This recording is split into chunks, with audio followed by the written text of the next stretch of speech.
Assalamualaikum warahmatullahi wabarakatuh.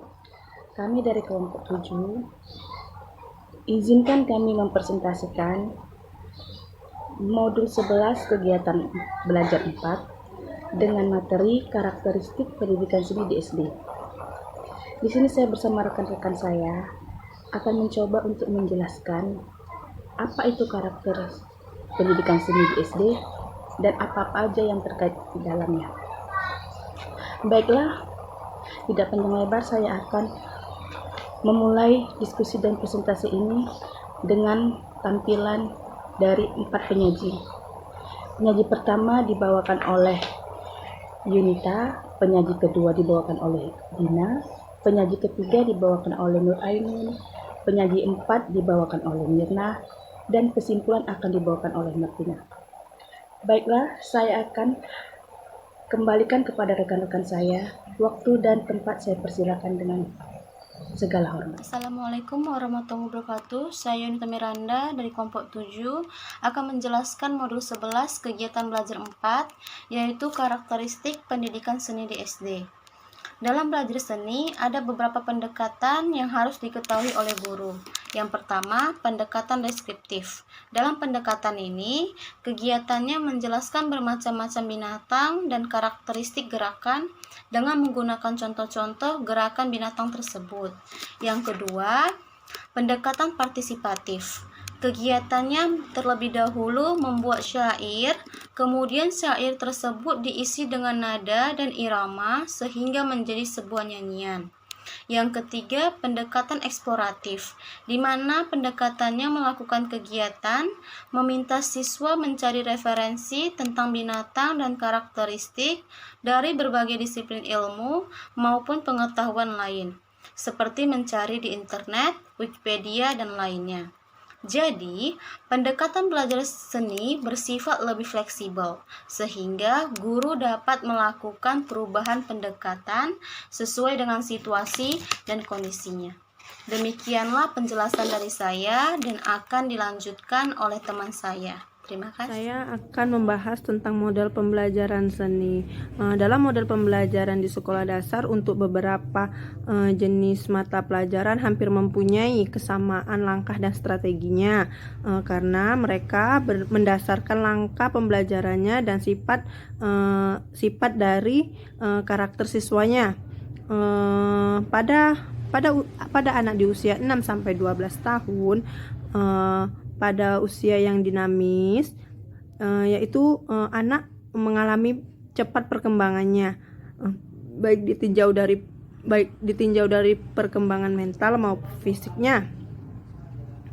Pada masa usia 6 sampai 12 tahun ini juga akan mengalami masa global, yaitu suatu masa mulai terjadi pecairan pemikiran dan perasaan. Perkembangan lain adalah di usia 11 sampai 12 tahun terjadinya pubertas awal, dini, yakni masa persiapan menuju pada kedewasaan. Pada kelas awal, kelompok kelas yang terdiri dari kelas 1 dan kelas 2, secara psikologis pada tingkatan ini pemikiran dan perasaan masih menyatu. Artinya ketika seorang anak diberi tugas oleh guru untuk mengamati suatu objek, pengetahuan anak belum dapat membedakan termasuk golongan berpikirnya.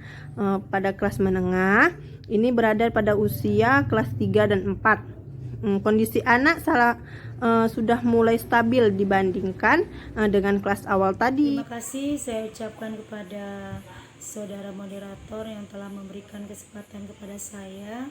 Saya akan melanjutkan bahwasannya SD itu terdiri dari kelas tinggi dan kelas rendah. Adapun kegiatan yang dilakukan guru dalam pembelajaran yang seperti pelesenian ini adalah dengan cara model bermain, pendekatan kreatif dan pendekatan integratif.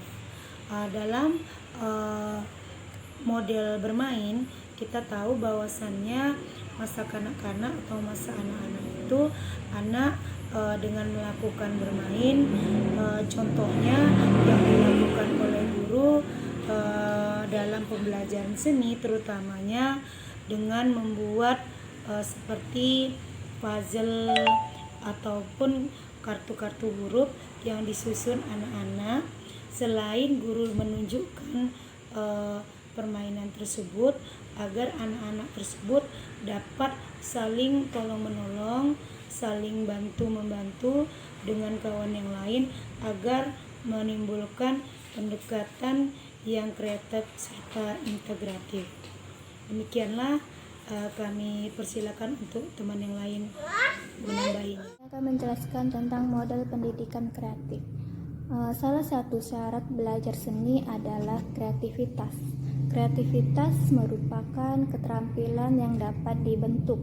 Pembentukan tersebut dapat dilakukan melalui desain pembelajaran yang guru terapkan. Model pendidikan kreatif menjurus kepada proses pembinaan melalui kebebasan menciptakan sesuatu, berperilaku produksi maupun mengolah objek menjadi sesuatu yang baru atau inovasi seni. Kreativitas seorang guru tampak dari cara dia mengolah bahan pelajaran, bagaimana agar tidak membosankan.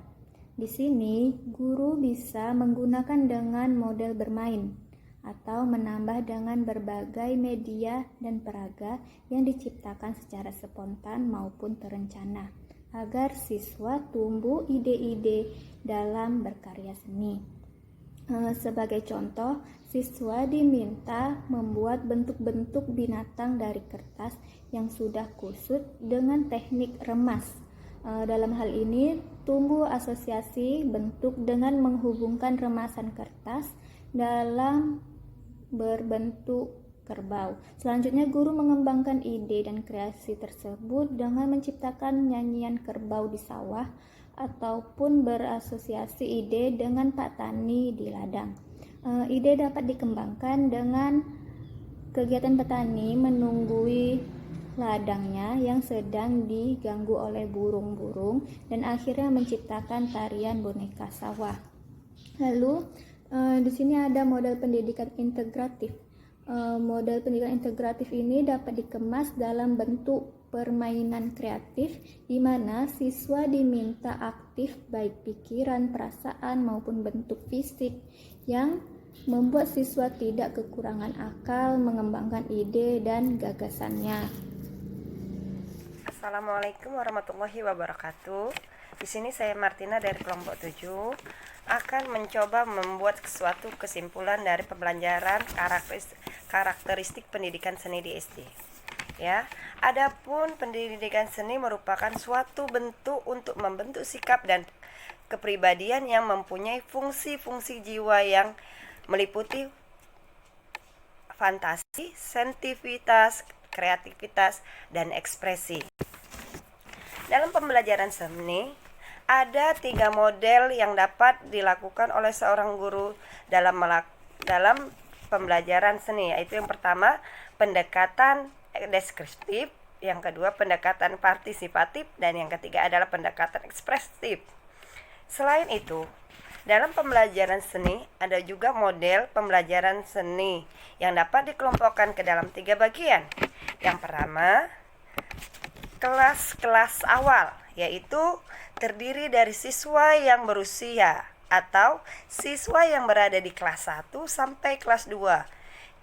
Baik pemikiran dan perasaan masih menyatu. Yang kedua adalah kelas menengah.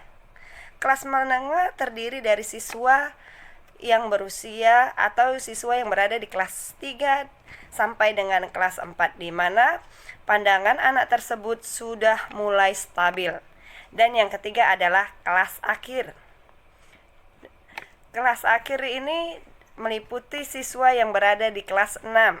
Ya, pada usia tersebut telah terjadi perbedaan yang mencolok atas perkembangan siswa perempuan dengan perkembangan siswa laki-laki. Dalam pembelajaran seni ada beberapa model pembelajaran yang dapat digunakan oleh guru. Pertama, model pendidikan kreatif, ya. Yang kedua, model pendidikan interaktif, dan yang ketiga adalah model pendidikan bermain. Demikianlah kesimpulan untuk materi karakteristik pendidikan seni di SD. Sekian dan terima kasih. Baiklah, kawan-kawan. Mungkin penyajian ini sampai di sini dulu.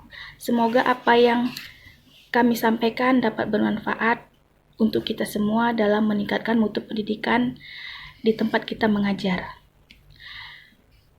Saya menutup presentasi ini dengan ucapan alhamdulillah. Saya mohon maaf atas kata-kata yang kurang berkenan. Semoga kita selalu dalam lindungan Allah Subhanahu wa taala. Assalamualaikum warahmatullahi wabarakatuh.